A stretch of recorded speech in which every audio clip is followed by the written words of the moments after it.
Hello and welcome to Carlos and Lisa. I'm Lisa Remillard. And I'm Carlos Amezcua. It's nice to have you with us here in America, where, believe it or not, people are thinking about leaving our country, given the situation that we're in. And they're leaving in record numbers, Lisa. They are. You know, we just did a couple of weeks ago, we did a story about people kind of mass exodus out of California. Out of the and now cities, it's like, yeah. I'll see your California exodus and I'll raise you a country exodus. Apparently, in the first 6 months of 2020, about 5,800 Americans, 5,800 renounced their citizenship to move out into another country. I know 5,800 doesn't sound like a lot, but compared to the last 6 months of 2019, it's a 10 times increase. That's incredible. And you think it's cheap to do that? No, the U.S. is going to charge you like $2,500 to renounce your citizenship. By the way, here's your bill if you're renouncing. And by the way, it's irrevocable. That means you cannot come back and become a U.S. citizen. Once you renounce, you're done. Yeah, and where are you going to go? Where are you going to go? I was reading on the U.S. The government website, the State Department website, about what that means if you renounce, and they're saying that just because you renounce your U.S. citizenship doesn't necessarily mean that wherever it is that you move, they will accept you into their country and give you citizenship. And it clearly defines that you might be a person without a home, like you will not have citizenship anywhere. You're like a nomad. Don't count your chickens before they hatch. I think that's something like that. So here's the deal. Where would you go if you were to leave America? Okay, if you were to decide that you've had it, you want to move out, and apparently a lot of people have decided that. Costa Rica is one of the most talked about places because it's still in the Americas. It's relatively safe. They call it the Switzerland of Latin America. So that's a good place. So yeah, people are saying Costa Rica, Belize, Portugal, obviously New Zealand. Every one of those places other than New Zealand is fairly reasonable to live. You know, the cost of living is reasonable. New Zealand, not so reasonable. Plus isn't New Zealand really hard to get into in New Zealand? Yeah, I think you have to have like $2 million to become a resident there. I think there's some high fee, and we should probably check that out. But I'll tell you, I've been to Costa Rica, and Costa Rica is lovely. It's very tropical. It's very safe. There's a lot of Americans down there. In Liberia, there's tons of Americans down there. A lot of surfers that I know have homes down there. And it's relative. I mean, you can live on your Social Security in a place like that. Do you won't live lavishly, but you can live comfortably on a couple $1,000 bucks. If you renounced your citizenship, do you still get Social Security? I don't know. Yeah, I'm not sure. I'm not sure that's a good question. We should ask our friend Rafael Tolino about that. We should ask the tax man. I don't know if you give up I don't know.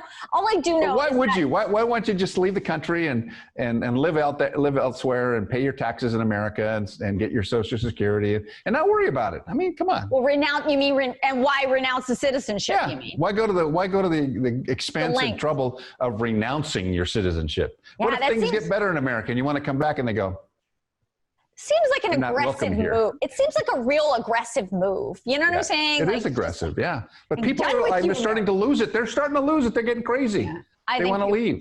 I think everybody's just kind of so sick of what's going on. And we always think, I think it's just general people behavior, which is we always think the grass is greener on the other side, right? Like we think, obviously, New Zealand, their numbers look great. I want to live there. But maybe we don't really know. We don't live in New Zealand. All right, let me ask you a question.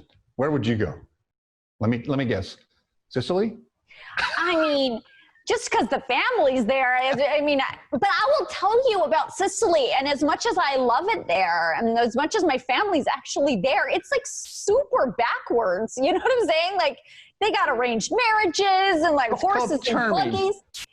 Yeah, they got no internet. Like it's crazy out there. I mean, true story. The last time I was there in Sicily visiting the family, I was negotiating a contract for my job in television, and I was like, okay, well, I got to negotiate a contract, but I'm in Sicily, so I asked no internet. I asked my cousin who we were visiting. I'm like, does anybody have the internet here?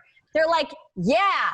Bruno, upstairs, 2 doors down. So I'm like knocking on Bruno's door and I'm like, can I borrow your internet? He's like, sure, come on in. Internet.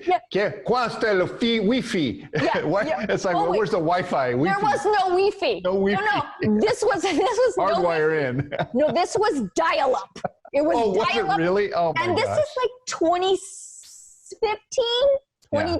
I mean, this isn't like 100 years ago. This was like so minor inconveniences if you move out, and if you think things in other countries are like here, they're just not. They're not. So if you're thinking about moving out of the country, just beware that you're going to find some things that are way different culturally, convenience-wise.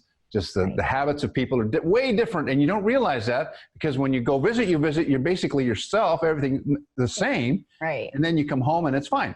Yeah, your rights are different. There a little. I mean, I lived for 2 years in Central America, and I lived in El Salvador and lived in Guatemala. My life changed dramatically. Yeah. And you become part of the country, you become part of the culture, and you're ingrained in everything that they do.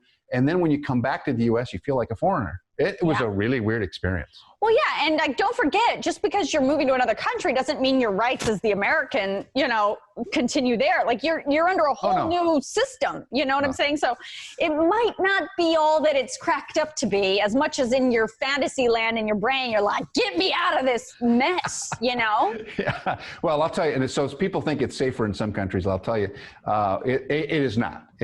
Sometimes it's not safer in other countries, and it can be quite dangerous. So, be careful what you wish for, as my mom used to say. Weigh all the options. You know what I'm saying? Like I know the gut feeling is like, get me out of this. Like our reaction as humans is like, get me out of this cage. Like I'm caged up. I need to do something, but it's not always the best. So now more than ever, I say, God bless America. Yeah, just patience. Patience, people. Patience.